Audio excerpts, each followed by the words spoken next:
নির্বাচন খেলা নয়, যুদ্ধে নেমেছি। বড়খলায় ব্লক কংগ্রেসের কর্মী সভায় বললেন কংগ্রেসের প্রার্থী ডক্টর অমিত কালুয়ার। গত পঞ্চায়েত নির্বাচনে মিসবাহুলের জন্য বড়খলা ব্লক আঞ্চলিক পঞ্চায়েত কংগ্রেস গঠন করতে পারেনি, মন্তব্য বড়খলা ব্লক কংগ্রেস সভাপতি ফখরুল ইসলাম লস্করের।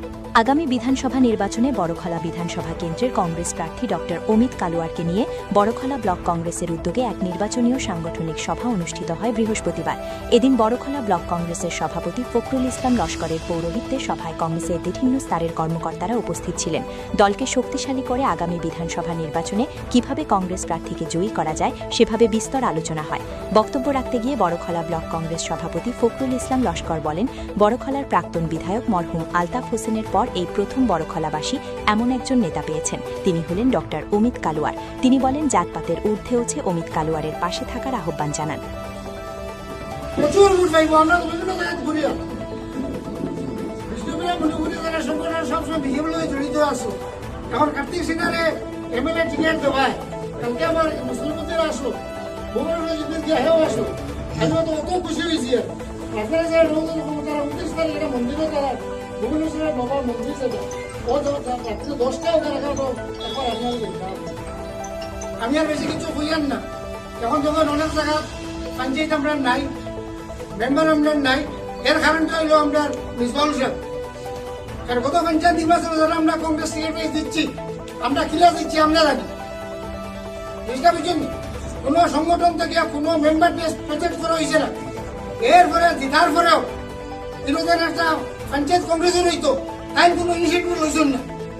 সুতরাং লইছেন না কেন আপনার কোন হ্যাঁ ইলেকশন খেলা হয় না, ইলেকশনটা যুদ্ধ হয়। কত কষ্ট করি আমরা সবে করিয়া এটাতে যুদ্ধ করতে লাগবো। আমরা সব একজন যুদ্ধের সৈনিক, আমিও সৈনিক, সব আমরা এখানে সৈনিক। আপনারা সবে মিলিয়া এই যুদ্ধটা আমরা জয় করতাম। এইটা জিনিসটাও তো দরিয়া রাখতে লাগবো। তা আপনারা এখানে যেহেতু সংগঠন আমার মজবুত আছে বড়খলা ব্লকে, তা আপনারা সব এই যে সংগঠনের সৈনিক হিসাবে সবে মিলিয়া এই সংগঠনটারে এই 10-12 দিন দরিয়া রাখতা আর নিজের কংগ্রেস দলের জয় পাইতা। খালি অমিত কালুয়ার জয় না, কংগ্রেস দলের জয় হইতো। এটা কংগ্রেস দলের জয় মানে অমিত কালুয়ার জয়, আর কংগ্রেস দলের জয় মানে সবে আপনারা।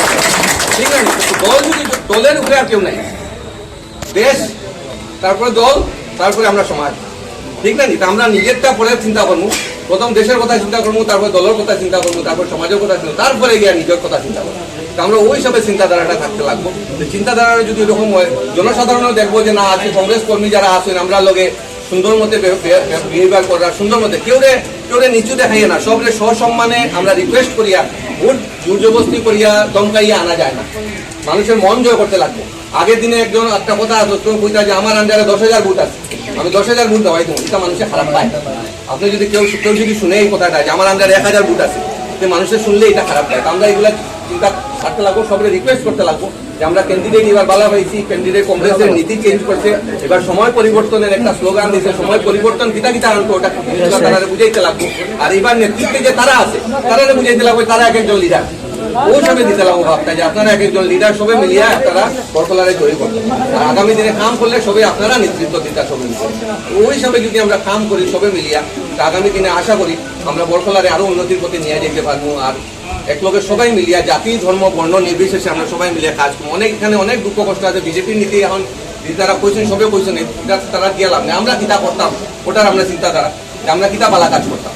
বিজেপি তো অনেক কিছু আমরা ক্ষতি করে, বিভিন্নভাবে আমরা জাতি ধর্ম হিসাবে মিলাইয়া লড়াই করার চেষ্টা করে, আপার ক্লাস লোয়ার ক্লাস উচ্চবর্ণ নিম্নবর্ণ এটা হিসাবে লড়াই করার চেষ্টা করে, বিভিন্নভাবে লড়াই করিয়া তারা কিভাবে তারা কামটা চলতো ওটা তারা হইল British rule type, divide and rule পলিসিতে চলে।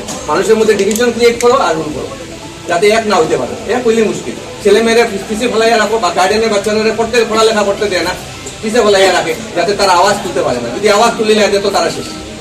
এর লিগে হইলো জিনিসগুলো এগুলো আমরা বুঝতে লাগবো। আমরা জনতা আজকে বহু সচেতন হয়েছে, এই সচেতনতার আমরা এটা সুযোগটা দিতে লাগবো যে তারা সচেতন হয়েছে। আমরা খালি তার পাশে দাঁড়াইতে লাগবো, তারা সব সাহসটা দিতে লাগবো যে আপনার সাহসী হই, আমরা লগে আসি, যখন যেটা অসুবিধা হয়েছে আমরা লগে আসি।